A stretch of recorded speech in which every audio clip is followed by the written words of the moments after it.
2026 தேர்தல் களம் வெறும் அதிகார போட்டியாக மட்டுமல்லாமல் திராவிட கட்சிகளின் பாரம்பரிய பலத்திற்கும் ஒரு புதிய சக்தியின் எழுச்சிக்கும் இடையிலான வாழ்வா சாவா போராட்டமாக மாறியிருக்கிறது. களத்தில் பதிவான வாக்குகள் யாருக்கு சாதகம் என்பதை ஆராய்வதை விட திமுக, தவேக, அதிமுக என 3 கட்சிகளும் எத்தகைய வெற்றி சமன்பாடுகளை தங்களுக்குள் வகுத்துள்ளன என்பதை அறிவது இப்போது அவசியமாகிறது. தமிழக அரசியலின் அடுத்த 5 ஆண்டுகளை தீர்மானிக்கப் போகும் அந்த 3 முக்கிய கணக்குகளின் அலசல் பற்றி இங்கே சுருக்கமாக பார்ப்போம். தமிழக சட்டசபை தேர்தல் வாக்குப்பதிவு நிறைவடைந்துள்ள சூழலில் களத்தில் நின்ற பிரதான கட்சிகள் இப்போது தங்களின் வெற்றி வாய்ப்புகளை வெவ்வேறு கோணங்களில் கணக்கிட தொடங்கியுள்ளன. கடந்த கால தேர்தல் முடிவுகள், வாக்குப்பதிவு சதவிகிதம் மற்றும் மக்கள் மனநிலை ஆகியவற்றை முன்வைத்து திமுக, அதிமுக மற்றும் தமிழக வெற்றி கழகம் ஆகிய 3 தரப்புமே தங்களுக்கு சாதகமான ஒரு பிம்பத்தை கட்டமைக்கின்றன.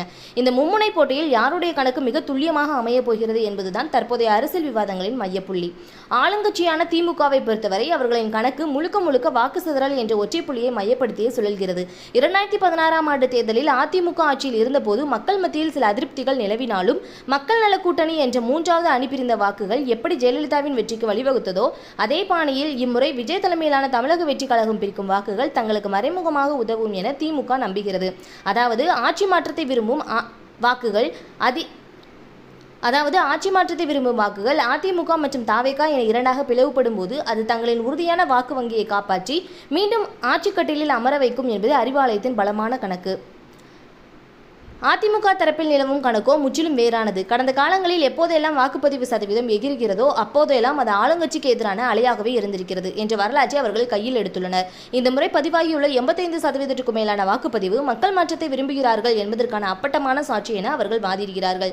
குறிப்பாக புதிய வரவான தவேக இளைஞர்களின் வாக்குகளை பிரித்தாலும் அதிமுகவின் பாரம்பரியமான கிராமப்புற வாக்கு வங்கியில் பெரிய பாதிப்பு இருக்காது என்பதும் திமுகவின் வாக்குகள் சிதறுவது தங்களுக்கு சாதகமாக முடியும் என்பது எடப்பாடி பழனிசாமி நம்பிக்கையாக இருக்கிறது.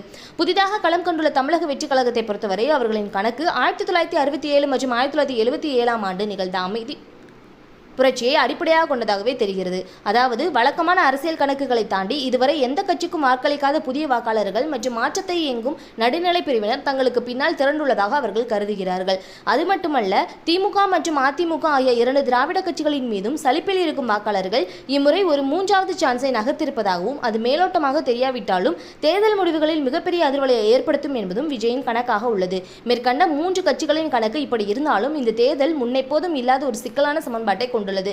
நம்முடைய தமிழக மக்கள் பொதுவாக ஒரு தெளிவான தீர்ப்பை வழங்கக்கூடியவர்கள். அதிலும் இந்த முறை மும்முனை போட்டி நிலவுவதால் வாக்கு சதவீதத்தில் ஏற்படும் மிகச்சிறிய மாற்றம் கூட ஆட்சி அமைப்பில் பெரும் தாக்கத்தை ஏற்படுத்திவிடும். சுருக்கமாக சொன்னால் இளைஞர்களின் வாக்குகள் யாருடைய பக்கம் அதிகம் சாய்ந்துள்ளன என்பதும் தேர்தல் நாளன்று அமைதியாக வந்த வாக்களித்த சைலண்ட் வாக்காளர்கள் யாருக்கு ஆதரவாக செயல்பட்டு இருக்கிறார்கள் என்பதும் தான் வெற்றியை தீர்மானிக்கும்.